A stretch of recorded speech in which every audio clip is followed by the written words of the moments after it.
The Canadian Agri-Food Policy Institute is driving bold policy solutions for a resilient Canadian agri-food system and building a stronger future for Canadian agriculture. Visit capi-icpa.com to discover how.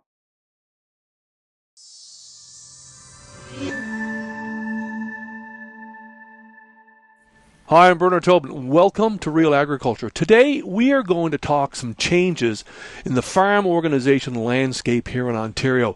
For more than 30 years, the Innovative Farmers Association of Ontario, the IFAO, has been a cornerstone of Ontario agriculture, led by farmers eager to test new farm practices and pursue healthier soils. Last month, the Innovative Farmers Board of Directors and members voted to wrap up the organization and merge with the Ontario Soil Network, an organization that really has similar goals for on-farm testing and the pursuit of healthier soils. To talk about changes and what it means for farmers and farm innovation and shared learning, I'm joined now by Tori Waugh.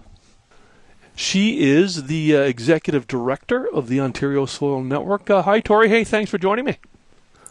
Thanks for having me. I'm really excited to talk about this.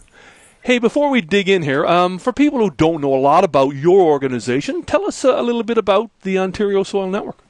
Yeah, the Ontario Soil Network is a farmer-to-farmer learning organization, mostly about soils, but really about anything related to our vision and mission, which is environmental and financial sustainability for farmers and farm families and farmland in Ontario. We do that mostly through mentorship programs like the Network Challenge, and soon through a lot of programs to come. We'll talk about those. Hey, tell me, break down this move for us. You know, what is happening with innovative farmers, and where's the fit with the Ontario Soil Network? Yeah.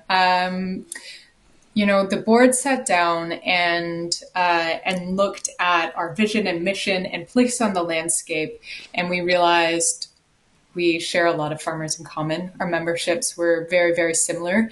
Our vision and our mission were exactly similar, and the Soil Network was in a position where it was really, really starting to accelerate, to grow really, really big, quite fast.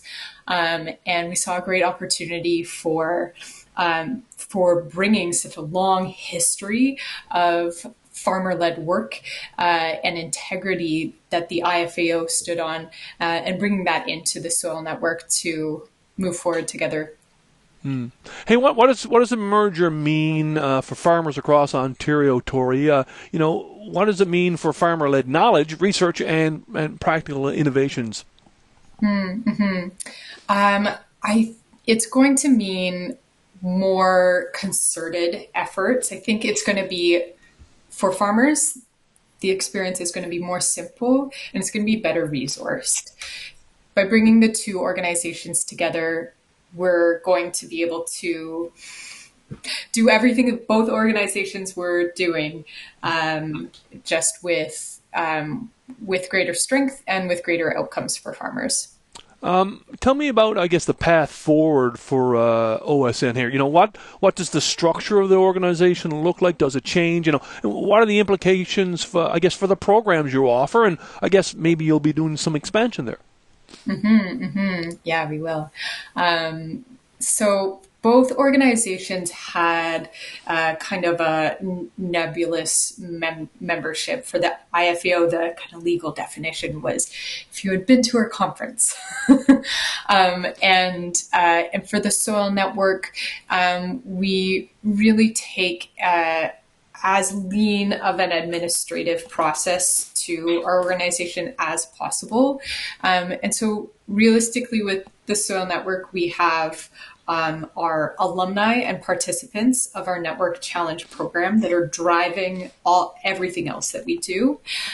So we have our actors, the people who are taking action, and then we have our stakeholders.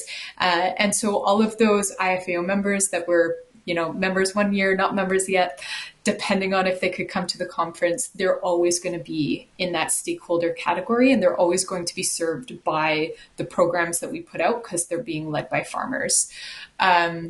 The exciting thing is that we get to really build off of a lot of great ideas that were born out of the IFAO in the last 3 to 4 years. And so with the OSN over this last year, we've been working on adapting and launching our FIRE program, our Farmer Innovation and Research Ecosystem, to really make sure that we see great continuity in farmer-led innovation.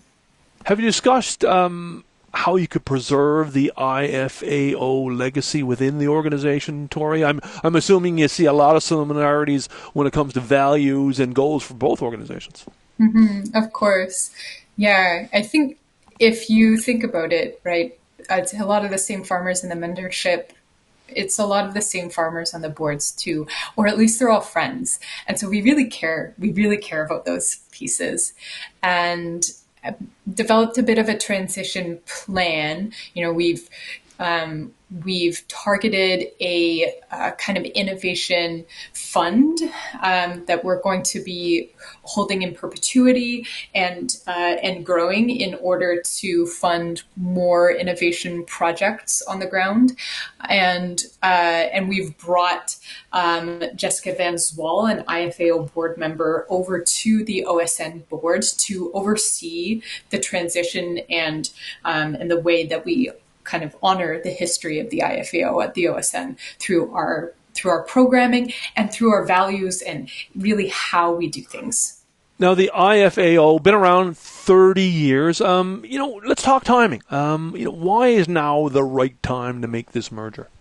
Yeah, now is definitely the right time because the soil network is growing so fast.